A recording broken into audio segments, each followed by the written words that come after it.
2020년 12월 16일 수요일 뮤세 204화 시작합니다. 안녕하세요. 커네티컷의 박성윤입니다. 안녕하세요. 노스 캐롤라이나의 김 사장입니다. 네, 모두들 한 주간 동안 잘 지내셨어요? 네, 덕분에 아주 잘 지냈습니다. 네, 재밌는 일 뭐 없으셨어요? 한 가지씩 얘기해 주세요. 좀 추워서 좀 훈훈하게 좀 분위기 좀 데피게. 김 네, 사장님부터. 저는 그 일주일 네. 내내 괴로웠다가 10분 전에 재미있게 바뀐 이야기가 있어요. 어머나, 네. 네, 화장실에 물이 새서 그 직접 어, 고쳐보겠다고 그냥 한 4, 5일 동안 대형 철물점 로우스를 한 5번을 왔다 갔다 하고 유 아이고, 선생님을 한 10번, 한 1시간 넘게 유 선생님과 대화를 하고 유튜브 선생. 예. 그래가지고 네. 계속 안 되다가 결국 마침내 지금 고쳤거든요. 그래서 이것이 보시셨어요? 예, 10분 아이고, 전에 이제 끝났어요. 며칠 동안 골머리를 썩다가 결국엔 어, 몸도 탈진되고 어, 그 과정에서 집안 구성원과 엄청난 그 싸움도 하고 아이고, 그것이 했지만 크다. 결국에는 승리로 정신적인. 이끌어서 정말 재미난 이야기로 바뀌었어요. 예. 그 며칠 동안 오랫동안 이렇게 씨름을 하셔가지고 거의 뭐 이제 뭐 변기 고치는 데는 베테랑 되셨겠어요? 예. 이거는 이제 제가 사실은 네, 미우새 유튜브에 제가 그 네. 고친 과정을 녹화를 했거든요. 녹화를 해서 유튜브로 올리도록 하겠습니다. 아, 정말요? 예, 예, 다 네. 녹화해놨어요. 아, 예, 굉장히 프랙티컬한 그런 정보가 되겠네요. 예. 네, 알겠습니다. 예. 여기 이제 그 폭설이 막 내린다고 하잖아요. 미국 전역에서. 그 낸시 날씨는 어떤가요? 여기 지금 비가 어제부터 오면서 온도가 뚝 네. 떨어졌어요. 정말로. 지금 굉장히 춥습니다. 진짜 얼을 음. 것 같다는 생각이 들어요. 거기는 그런데 이제 눈 쌓이고 그런 소식은 아직 없나 보죠? 아직은 없습니다. 그러나 온도가 아, 많이 역시. 떨어졌어요. 내 생각에는 내일 아침이면 음. 지금 우리가 지금 네. 보고 있는 이 비가 얼지 않을까 이렇게 네. 생각합니다. 얼음이 네, 예, 얼 것 춥구나, 같아요. 거기는. 예. 이쪽은요, 지금 완전히 지금 제너레이터 기름 막 사다 놓고 먹을 거 사다 놓고 막 이렇게 지금 그 폭설 정도예요. 준비하고 전기가 끊어질 거 있어요. 예. 대비해서. 예. 뭐 음, 필라델피아인가? 60인치가 온대요, 내일. 이런. 이쪽 동부 쪽은 엄청나게 지금 온다 그래 가지고 뭐 그러고 있는데 눈이 많이 오는 곳에서 사시는 분들은 운전 조심하시고 또 날씨가 딱 뚫어졌는데 205화는 우리 따뜻한 노스캐나에서 같이 모여가지고 205화를 한번 진행하도록 합시다. 예. 그렇게 되겠네요, 이제. 네. 희망사항이 참 행복하네요. 네, 이거 프롤로그 얘기로 넘어갈게요. 오늘 프롤로그는요. 해발 고도 700m인 산골 강원도 평창군 진부면에 사시는 그 평균 연령 77세인 15명의 어르신들이 얼마 전에 그 어디쯤 오니라는 시집을 내셨어요. 거기에서 두 편을 제가 골라봤습니다. 그 기성 시인들하고는 좀 다른 동시에 가까운 아주 맑은 시여서 저는 참 좋더라고요. 막 온갖 잡념이 막 더러워진 내 마음이 정화되는 것 같고. 어떠셨어요? 그 동시가 어린이들이 순수한 마음으로 쓰는 시다 이렇게 다들 알고 있지 않습니까? 근데 네, 그 두 시를 읽으니까 뭐 네. 순수한 마음이 어린이들의 전유물만은 아니구나 이런 생각을 했어요. 음, 그리고 두 음, 번째는 그 우리 어르신네들이 맨날 무슨 뭐 고스톱이나 치고 모여서 뭐 장기 바둑이나 두고 뭐 이런 것만 하실 줄 알았는데 이렇게 시를 같이 연습하고 또 쓰시고 그걸 나누고 그렇게 한다는 것에 대해서 희망을 가져요. 아, 우리도 나이 들면 옛날 음, 보던 그 코리타분한 일만 하는 게 아니라 이렇게 인문학적인 네. 어떤 도전도 하고 뭐 얼마든지 우리가 하고 싶은 것을 새롭게 할 수가 있겠구나 이런 희망을 받습니다. 음, 맞아요, 맞아요. 그 아동 작가 한 분이 그 여기 시골로 그 귀농을 하셨대요. 그래서 이제 거기서 곰곰이 이런저런 생각하시다가 어르신들을 모여서 같이 한번 시를 얘기해보자 해서 프로젝트로 모집을 했대요. 그랬더니 이 15명 분이 모여가지고 그 매 주마다 모여서 자기가 쓴 거 해서 나누고 읽어주고 하는 그런 것들 했다고 해요. 되게 옛날 좋죠. 그 그래서 공익 매일 광고에 이런 게 있었어요. 그 아주 오랜 소리를 찾아서 해서 뭐 가끔 들려주는 게 있었거든요. TV에서 한국에서 한 2, 30년 전에. 네네. 그때 평창군의 어떤 할아버지 한 분이 그 노동요 일하면서 하는 그 네. 소리를 코미디언이 이렇게 패러디를 한 게 있었어요. 그게 뭐냐면 그래서 내가 어. 평창 그러면 그게 선입견이 있어요. 그 코미디언이 어떻게 이거를 패러디했냐면 이번에는 네가 살아. 다음번도 네가 살아. 이런 것이 그 시냇물 아, 졸졸졸 노동요를 흐르는 소리, 참새 소리와 함께 배경 소리로 해서 이런 그옛 네. 소리를 하는 걸 패러디를 했었거든요. 그래서 평창 그러면 제가 그게 생각이 나서 이렇게 선입견이 있었는데 요번 동시는 그게 아니고 네. 아주 굉장히 좋았습니다. 예. 죄송합니다. 뭐 그것도 좋았는데요. 재밌다.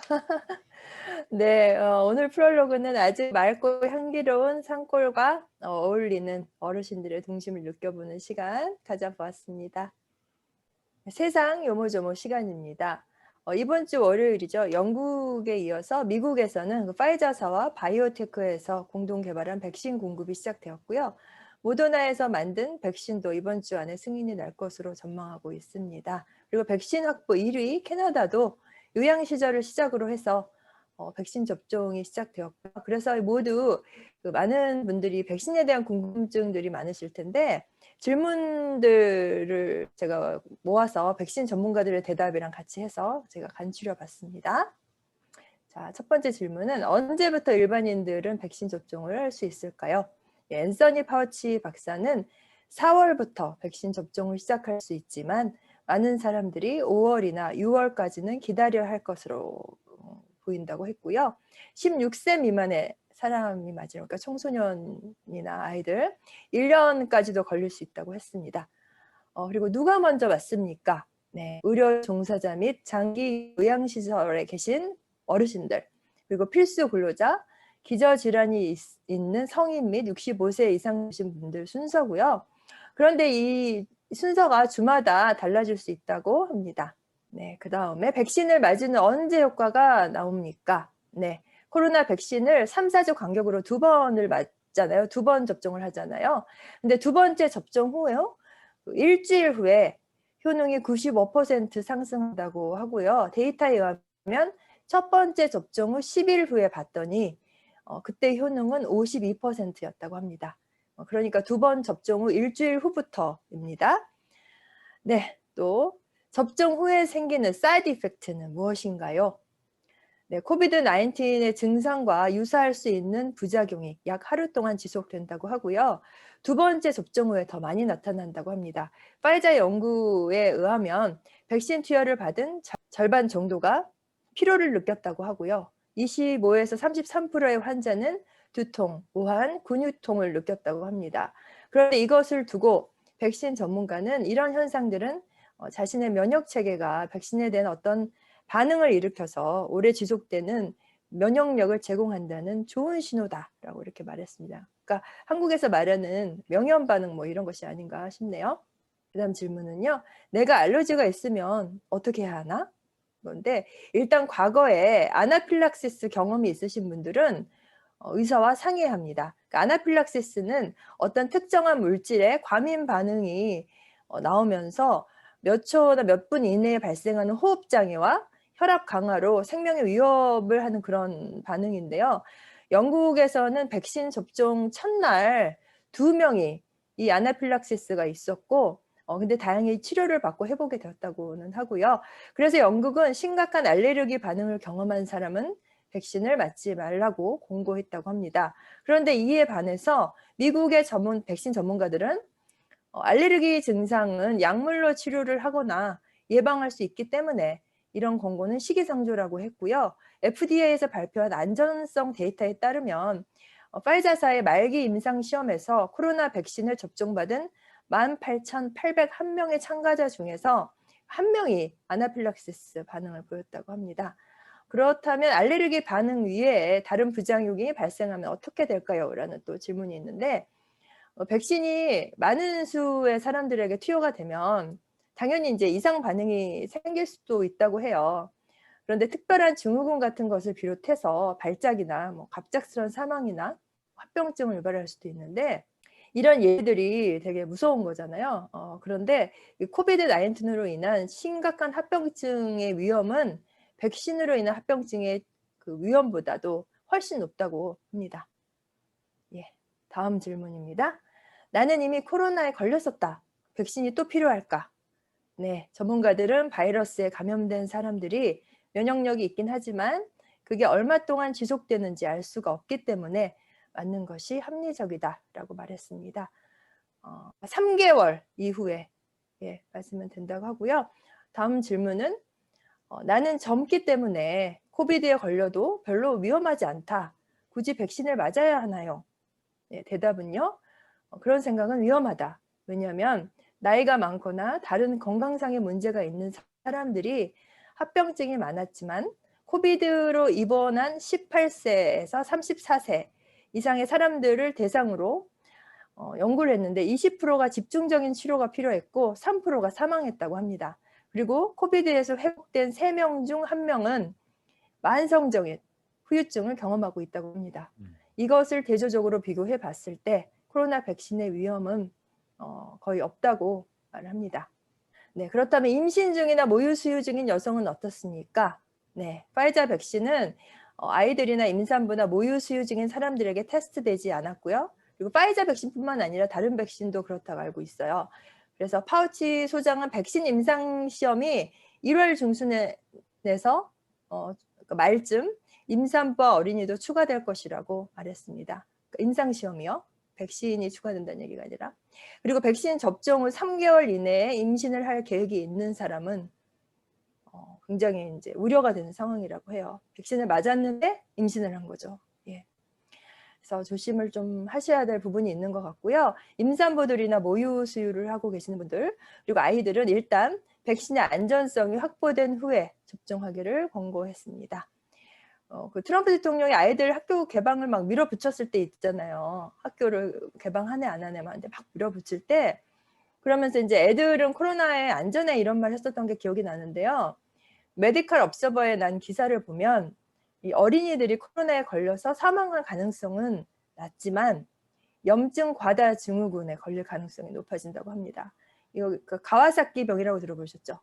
이것을 포함한 증후군 이렇게 심각한 그런 증후군인데 실제로 뉴욕주에서 소아청소년 환자가 191명이 발생을 했고요. 조사를 해보니까 코로나 합병증으로 증명이 났고요. 예, 우리 아이들 특히 주변에도 조심해야 합니다. 확진됐다고 네. 해서 뭐 많은 사람들은 뭐 가볍게 증상이 넘어갔다고 하지만 또 꽤 많은 사람들은 이렇게 혹독한 병은 처음 겪었다. 이렇게 얘기하는 젊은 사람도 꽤 많아요. 그래서 이 앞에 주어진 선입견은 정말 잘못된 것 같습니다. 젊은 사람은 안 아프다. 그렇지 않아요. 젊은 사람도 이 때문에 굉장히 큰 고통을 받은 사람은 꽤 많다. 요걸 경험적으로 제가 말씀드리고 싶습니다. 네, 맞습니다. 예, 그리고 다음 질문은 언제부터 극장에도 가고 뭐 식당에도 가고 뭐 이런 자유로운 그런 예전과 같은 정상적인 생활을 할 수 있습니까? 저거는 이게 답을 제가 할게요. 네. 다음 생에. 그건 너무 암울하다. 너무 암울해.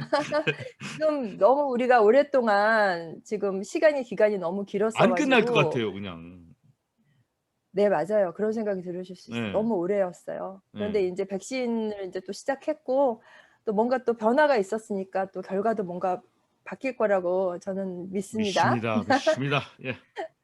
네, 이 공중보건관리청에서 말하기를 사람들이 자유롭게 움직이기 시작하기 전에는 인구의 70%에서 75%가 백신 접종을 받아야 한다고 추정합니다. 네. 내년 초여름에는 가능하지 않을까 예상을 하긴 하는데 파우치 박사는 백신을 얼마만큼 많은 사람들이 맞느냐 그리고 그 지역의 감염 수준에 따라서 다를 것이다 라고 이렇게 말을 했고 그런데 지금까지 대중들이 예방접종을 꺼려하는 그런 설문조사를 감안할 때 만약 50% 정도만 예방접종을 받는다고 할 때 그러면 훨씬 더 오래 걸릴 거라고 해요. 공중보건당국자들은 국민들이 최소한 70에서 75%의 예방접종률에 도달할 때까지 마스크 착용과 거리 두기 뭐 이런 바이러스 확산을 줄이는 조치들은 긴장을 놓치면 안 되고 계속 되어져야 한다고 말합니다. 이상 대략적인 백신에 대한 궁금증을 풀어봤고요. 앞으로 백신에 대한 더 많은 정보들이 또 업데이트 될 것 같습니다. 또 새로운 또 백신들도 승인이 나고 하니까 지금 코로나 바이러스가 엄청 확산이 돼가지고 하루 평균 2,400명 이상이 사망하고 있다고 하고요. 그 한 달 전보다 매일 2배 이상의 사망자가 발표되고 있습니다. 요즘에. LA 카운티 같은 경우는 사망자가 4배가 늘었다고 하고요. 이 백신 소식에 우리가 막 희망을 갖고 이렇게 막 얘기를 하지만 사실 현재 상황은 너무나 안 좋습니다. 예, 제가 아주 이 현재 상황을 그 NPR 내셔널 퍼블릭 라디오에서 한 분이 나와서 굉장히 아주 마음에 잘 와닿게 표현했어요. 지금 상황이 뭐냐면 911 있었죠? 그때 막 3,000명인가 몇 명 다 죽었잖아요.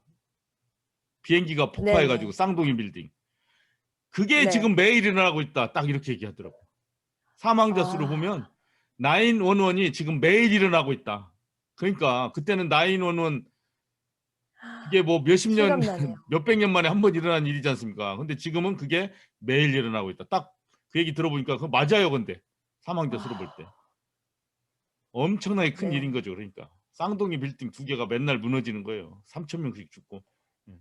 그러니까 우리가 바로 옆에 이웃이 죽어 나가는 거를 보지 않기 때문에 되게 우매하잖아요, 사람들이. 그렇죠. 보이지 않으니까 그걸 상상할 수 없는 거예요. 그래서 괜찮다고 생각을 하지만 그 워싱턴 대성당인가 거기에서 그 종을 쳤다고 해요. 그 사람들 사망 숫자만큼 예를 들면 한 번 칠 때마다 뭐 곱하기 100명 뭐 이렇게 해서 그걸 들었는데 그걸 하는 이유가 뭐냐면 실감 나게 해주려고 이렇게 사람이 죽고 있다 뭐 이런 것을 저도 들었습니다. 너무 안타까운 일이고요. 예, 우리 끝까지 조금 같이 좀 조심했으면. 인류 전체가 코로나 바이러스를 적으로 해서 줄다리기 하고 있는 거랑 똑같아요. 줄다리기 할 때 힘을 다 합쳐야 되잖아요. 너는 저쪽으로 밀고 나는 이쪽으로 당기면 상대편한테 지지 않습니까? 그리고 동시에 당겨야 되고 같은 시간에. 꼭 그거 같아요. 좋은 예다. 이런 표현은 아무도 안 했는데 제가 딱 지금 생각납니다. 그러니까요. 김 사장님이 아니면 할 수 없는 천재적인. 예, 왜냐하면 시간이 지나도 안 되잖아요. 각자 따로 해도 안 되고 동시다발적으로 우리가 힘을 합쳐서 딱 접종도 같이 하고 뭔가 거리 두기도 같이 하고 마스크도 같이 쓰고 똑같이 움직여야 코로나를 상대로 이길 수 있는 것 같아요. 맞아요. 네, 우리 열심히 해봅시다. 네, 한국 뉴스를 짧게 전해드리겠습니다. 다들 아시고 계시겠지만 공수처법 개정안과 경찰법 개정안, 국정원법 개정안, 이 권력기관 개혁 3법이 공표가 되었고요. 또 바로 문재인 대통령이 윤석열 총장의 정직 2개월을 재가를 했고 윤석열은 법적 대응을 한다고 하고 있는 상황에서 추미애 장관이 법무부 장관 사의 표명을 했습니다. 얼마 전 문재인 대통령이 현재 이런 상황들을 민주주의와 개혁을 위한 마지막 진통이기를 바란다고 말씀하셨는데요. 지금 야당에서 문재인 대통령한테 독재를 자꾸 들먹이는데 대통령이 공식적으로 이렇게 말씀하셨죠. 권력기관 개혁이 핵심인데 이게 어떻게 독재냐 상식적으로 이해할 수가 없다 이렇게 말씀하셨잖아요. 그래서 이미 이 독재라는 단어는 요즘에 너무 많이 들리는데 그냥 이데올로기적인 단어일 뿐이고 의미가 없고 이미 수치스러운 걸 모르고 막 다 갖다 붙이는 야당의 이 행태를 매일 보는 것도 스트레스 만땅입니다. 예, 요즘에 그 카톡방에 보면은 마치 뭐 문재인 독재요 뭐 하고 떠들면서 뭐 애국자인 것처럼 얘기하는데 옛날에 정말 군사 독재가 언론 장악하고 법 경찰 다 장악하고 정말 누가 입 바른 소리 한 번만 하면은 잡아다가 고문하고 죽이기까지 하고 막 이러던 시대에 어떤 이야기들을 용기 있게 외치는 게 이게 정말 애국이지.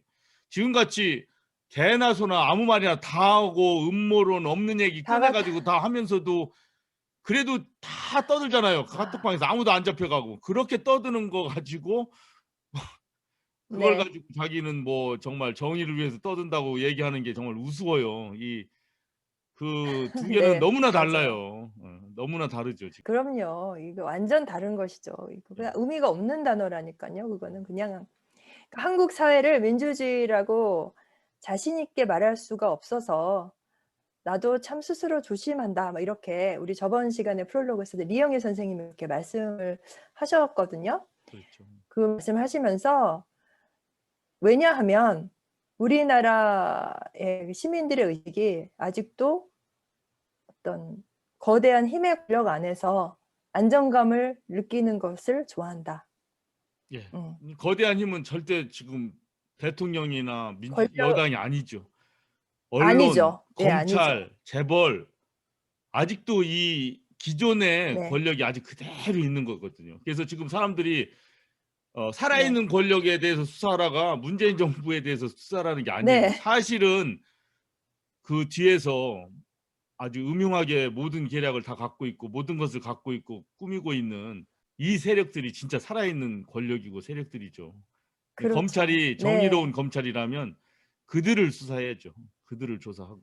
그렇죠. 네, 그래서 지금 우리 한국의 민주주의 실현과 발전을 위해서 왜 검찰 개혁이 선지되어야 하는가에 대해서 생각을 하시는 데 도움이 되시고자 제가 한겨레 신문 신진옥 교수님의 컬럼 중에서 몇 구절을 읽어드리고 오늘 요모조모 시간을 마치겠습니다. 제가 이게 짧게 간추렸어요. 네, 짧게 말씀드릴게요.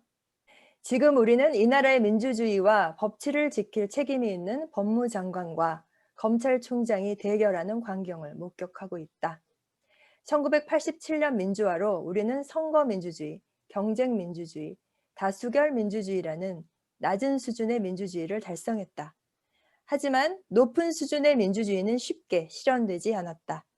민주주의의 구현은 단지 선거와 다수결뿐만 아니라 시민들의 포괄적 기본권과 선출된 권력의 견제, 선출되지 않은 권력의 정치적 공정성이 보장될 때 비로소 가능해진다. 지금 수감되어 있는 이명박 박근혜 전 대통령이 집권했던 9년은 독재보다 덜 폭력적이었지만 그보다 더 난해한 결선 민주주의의 심각한 문제를 드러낸 시간들이었다. 위정자들은 민주주의와 법치주의를 대놓고 파괴하는 대신에 국민의 이름으로 정치 권력을 남용했고 검찰, 국정원, 감사원 등 국가기관의 권력을 법의 이름으로 남용했다. 그중 검찰 권력이 절정에 달했던 때는 이명박 정권 시기였다. 독재 시대에는 군과 정보기관이 고문과 학살과 같은 잔혹한 폭력을 행사했다면 민주화 시대의 검찰은 정권의 반대자들을 범죄자로 만들어 조롱거리가 되게 하고 평범한 시민을 법정에 세워 겁박하는 등 법치의 가면을 쓴 새로운 지배기술을 구사했다. 길었던 그 시대는 극적으로 종결됐다. 1,000만이 넘는 시민이 참여한 촛불 집회, 80%에 이르는 박근혜 탄핵 찬성 여론, 헌법재판소의 대통령 파면은 더 이상 너무나 분명한 방식으로 이명박 박근혜 정부의 가짜 민주주의가 우리 사회에서 허용되지 않는다는 메시지를 역사에 각인시켰다. 이런 역사에서 탄생한 문재인 정부의 소명은 어떤 권력도 법과 국민 위에서 오만해줄 수 없는 민주주의를 정착시키는 일이었다. 네, 여기까지 읽어드릴게요. 네, 요모조모 이상입니다. 임 사장의 먹사경제 시간입니다. 예, 고요한 밤, 거룩한 밤이 고독한 밤, 거북한 밤이 되지 않게 어머 하기 어머. 위해서 노력하고 있는 미주 동포들의 먹고 살기 위한 경제 이야기, 먹살 경제 시간입니다. 언어의 마술사 김 사장님.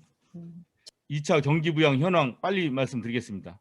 이 2차 경기 부양 현황이 중요한 이유가 지금 주변에 있는 한인 자영업자들 이렇게 물어보면은 다들 뭐 그냥저냥 잘 살고 있다. 큰 문제 없다. 뭐 어렵긴 하지만 견딜 수 있다 하는데 뭐 정말로 힘든 분들도 굉장히 많습니다. 사실은 그 업종별로 제가 뭐라고 얘기할 수는 없겠지만 뭐 지출은 계속 늘어나고 있고 수입은 없어서 막 은행 잔고가 뭐 팍팍팍팍 줄어드는 것이 눈으로 보인다고 하시는 분들도 많아요 지금.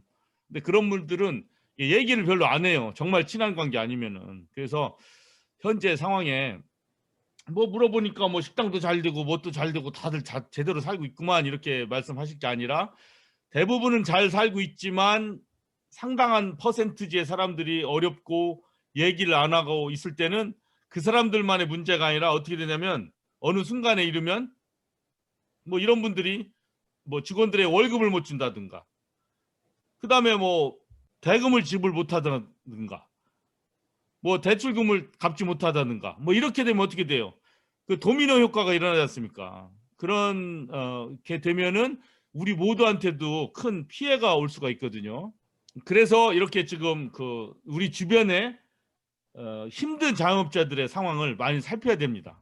그래서 이런 분들이 어떻게든지 정부 지원금이든지 뭐든 받아서 어느 정도 자금이 돌아갈 수 있게 지불해야 될 거 지불하고 받을 거 받고 이렇게 해야 우리 사회 전체의 경기가 좋아져요. 그래서 이런 경기 부양 현황이나 이런 것도 우리가 눈여겨 봐야 됩니다. 나는 필요 없어 저런 돈. 뭐 나는 장사 지금 잘하고 있어. 그래도 나는 지금 요번 달 잘 될 수 있지만 정말로 힘든 사람들이 점점 많아지면 그 다음에 어떻게 될지 몰라요. 내 비즈니스도. 그래서 바로 그런 점 때문에 우리가 이러한 현황을 잘 살피고 있어야 된다.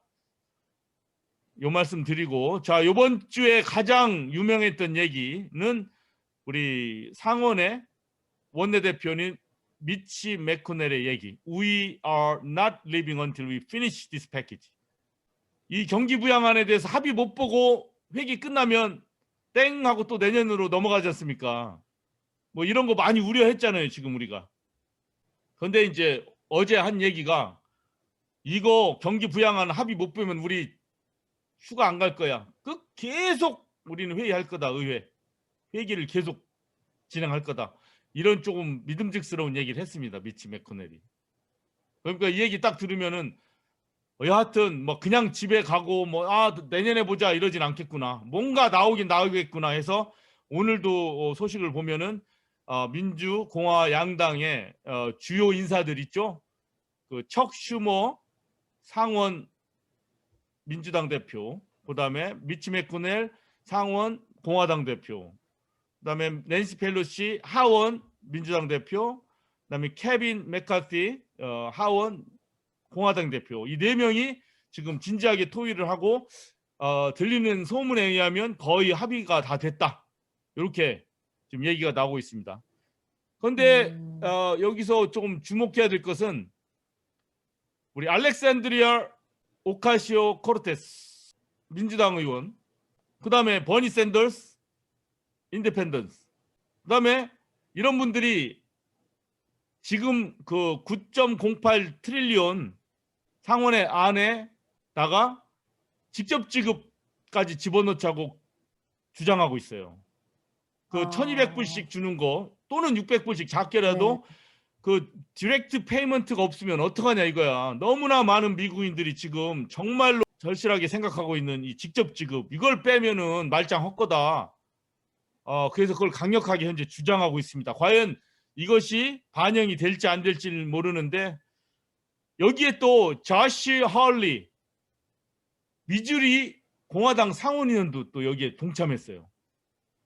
그래가지고 신문에서는 아주 참 이상한 파트너십이다 이래가지고 버니 샌더스하고 저시 하울리는 보통 법안에 대해서 전혀 일치하지가 않아요. 저시 하울리는 트럼프와 지지 성향이 85%가 넘는 사람이고 그런데 이 직접 지급에 대해서는 딱 맞아 떨어져요. 저시 하울리는 40대로서 이번에 상원의원이 된 나름대로 이제 향후 미국 대통령까지 꿈꾸는 유망주입니다. 정치 유망주. 그런데 그렇게 주장하고 있죠. 자기 생각에는 나는 지금 어려움에 처한 사람한테 직접 정부 지원금을 줘야 된다.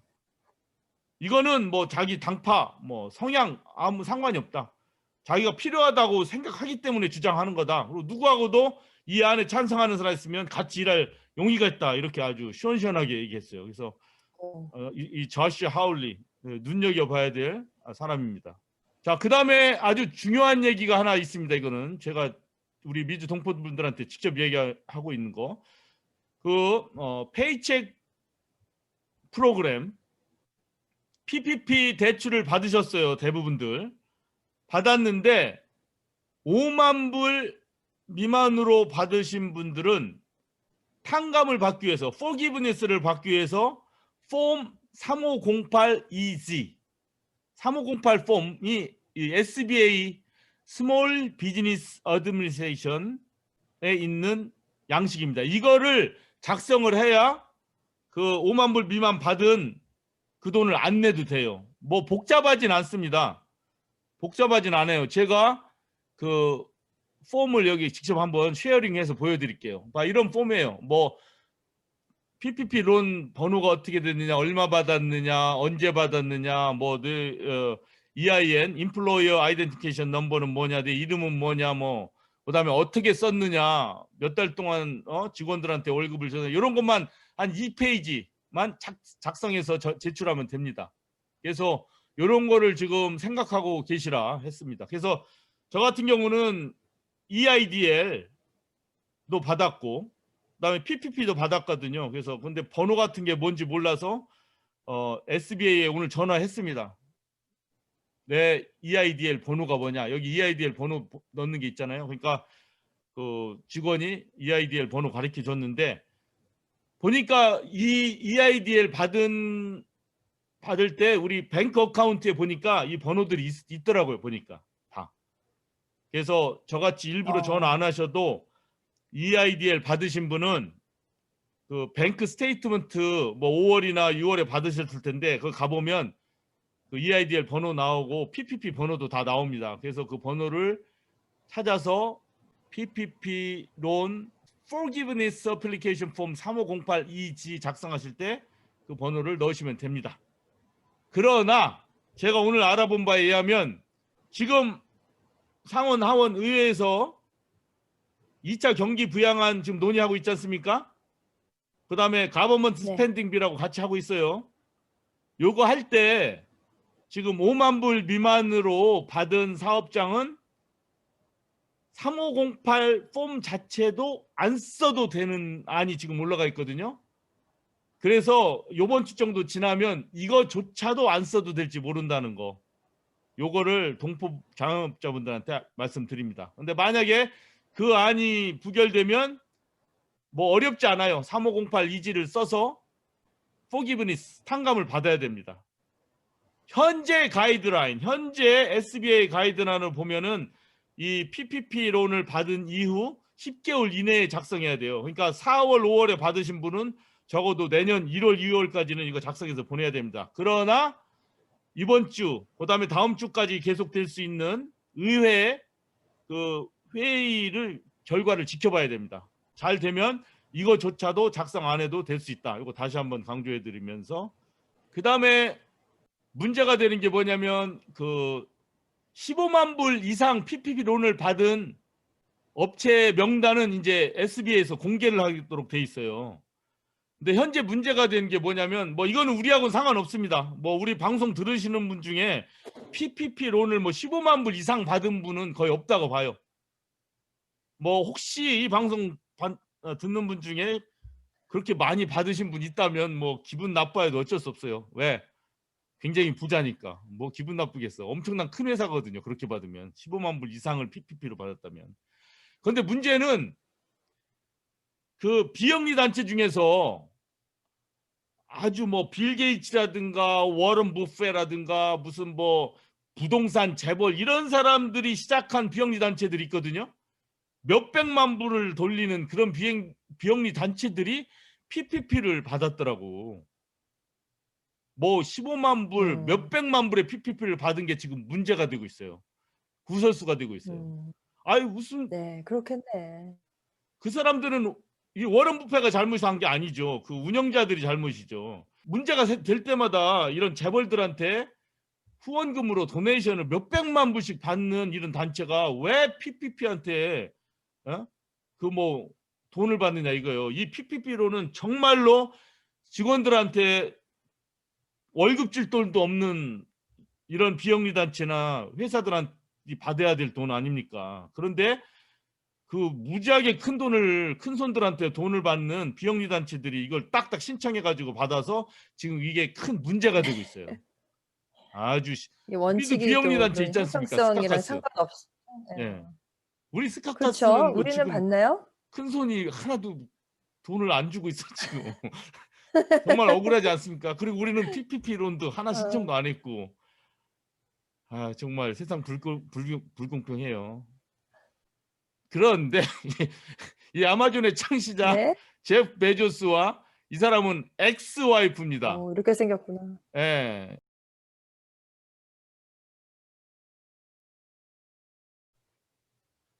42억 불을 도네이션 했습니다, 지금. 그 한 136개 비영리 맥켄지 단체한테 골고루 다 스캇인데 나눠줘 이 버렸어요. 맥켄지 스캇이 왜냐면 이혼 자금으로 돈 무지하게 받았잖아요, 지난번에. 어, 네, 그 돈의 상당 부분을 비영리 단체들한테 골고루 이렇게 나눠줬다는 거.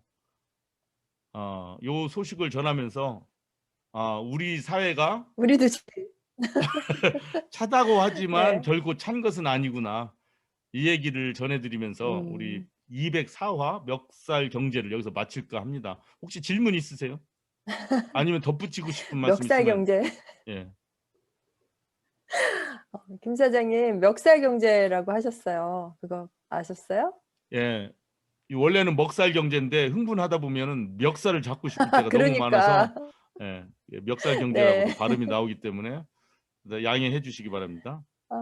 네, 알겠습니다. 아니, 제 생각은 아까 그런 폼 같은 거요. 예. 여기서 좀 오래 산 사람들한테는 그렇게 어려운 게 아닐지 몰라도 한국에서 막 미국으로 이민 오신 분들한테는 진짜 부담스러운 것 같아. 그래서 그냥 안 해버릴 수도 있을 것 같아요. 부담스러워서라기보다도 모르고 그리고 어떻게 하는지 모르고 해갖고 막 그 시간을 놓쳐버리거나 막 그런 게 많이 있을 것 같아요. 근데 예. 그 목살 경제 시간에 그런 걸 소개해 주시니까 그거 참 좋은 것 같다는 생각을 예. 그리고 했습니다. 또 덧붙일 말은 약은 약사에게, 진료는 의사에게. 그다음에 이런 네. 대출 문제나 이런 건 아니, 누구에게? 회계사에게. 이거 가시라고 해야 약사나 약한 의사나 모습? 회계사분들이 저한테 욕을 안 하죠. 예, 전문적인 거 더 상세한 것은 네. 회계사분들한테 네. 이렇게 문의를 하시고 같이 하시요. 그리고 제가 아까 그 화장실 고치는 거 얘기했지 않습니까? 그것도 사실은 네. 뭐 어떻게 보면은 배관 하시는 분들한테 빨리 연락해 가지고 한 번에 고치고 지불하는 게 더 나은지도 몰라요. 모르는 상태에서 하다가 문제가 더 커질 수도 있고 시간 만만치 않게 걸리고 또 트라이얼 에러 뭐 실수도 하고 해서 뭐 또 고쳐야 되고 하는 수도 있거든요. 그래서 절대 여기서 하는 방송은 뭐 막 혼자서 알아서 다 하셔라 이런 게 아니라 전문적인 부분이 필요하실 때는 해당 전문인들한테 이렇게 또 문의를 하시라고 이 말씀을 꼭 드리고 싶습니다. 네, 알겠습니다. 김 사장님, 오늘도 말씀 고맙습니다. 네, 감사합니다. 네, 이제 다음 주 목요일이 크리스마스 이브죠? 옛날에 한국에서 살 때 그 크리스마스 즈음이면은 그 길거리 레코드 가게에서요, 캐롤을 막 틀잖아요. 그때 막 친구들하고 막 그 거리들 막 돌아다니고 하던 신나게 막 돌아다니던 생각이 나는데 크리스마스 캐롤 같은 그런 따뜻한 한 주간 되시길 바랍니다. 저희는 다음 주에 또 뵙고요. 오늘 함께 말씀 나눠주신 패널분들 모두 고맙습니다. 수고하셨습니다.